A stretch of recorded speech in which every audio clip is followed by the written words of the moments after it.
In this video, I'll be discussing how you get better sound in your videos for free. At the end of the video, I'll show you how to make an EQ preset for each person that you record. I'm Ryan, and on this channel, I cover photography and cinematography, tutorials, tips, and tricks. The first part of this video is what you do in camera. This will make your life in editing a whole lot easier if you do this properly. So tip 1 is to use an external mic. This seems pretty obvious, but it's easily forgotten. Now, I did say this video was free tips, so for the external mic, you can use your phone for that, as long as there's not a lot of background noise, and you're okay with the mic close to the person in the frame. The next tip I have for you will seem pretty obvious to the more experienced among you, but beginners often get this wrong. Get the mic as close to the person you're filming as possible. Even if you have a shotgun mic, you should still keep it right outside the frame. Or if you're filming in 16:9 and plan to edit in 18:9 like me, you can get the microphone slightly in frame at the bottom like you see here. And then when you crop in, it'll be hidden. The final tip I have for in-camera shooting is set the gain correctly in camera. Do not use auto settings because your volume can change throughout the video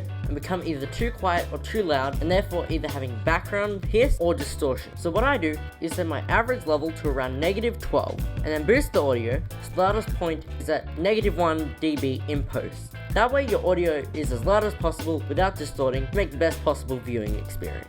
What microphone do you use? Let me know in the comments below. My microphone is a Sara V-Mic Mini. You can see me holding it in a lot of my videos on this $30 mini Gorilla Pod that was originally designed for phones. I hold it so that way I can move around the frame like you see me do in my videos without needing to move the microphone itself each time. It also gets the microphone closer to my face than it would be on a stand. The second part of this video is what you can do in post to fix that audio. If you didn't get it right in camera, this is not going to help. However, this will polish what you've already done correctly and make it even better. So the first thing you want to do is EQ the voice. As I said in the beginning, I have a tutorial on how to EQ for each person later in the video. Basically, the custom EQ removes frequencies that are annoying in the person's voice. Every human voice has some kind of annoying frequency in it, or maybe even a couple. And when you're customizing EQ to take out those annoying frequencies, don't worry, even if you have to go down to -96 dB or even lower to make it sound good. Some annoying frequencies are just more prevalent in different people than in others. The second thing you can do in post is to slightly compress the audio.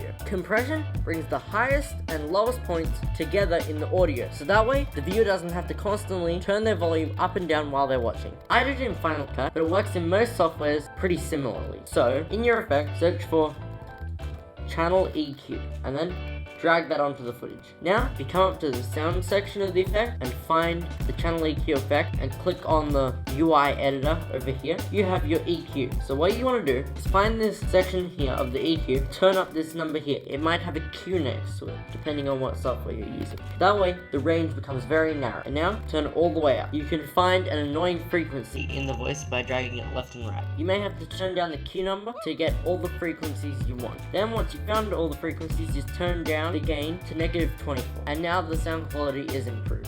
And now repeat that for these 3 bands.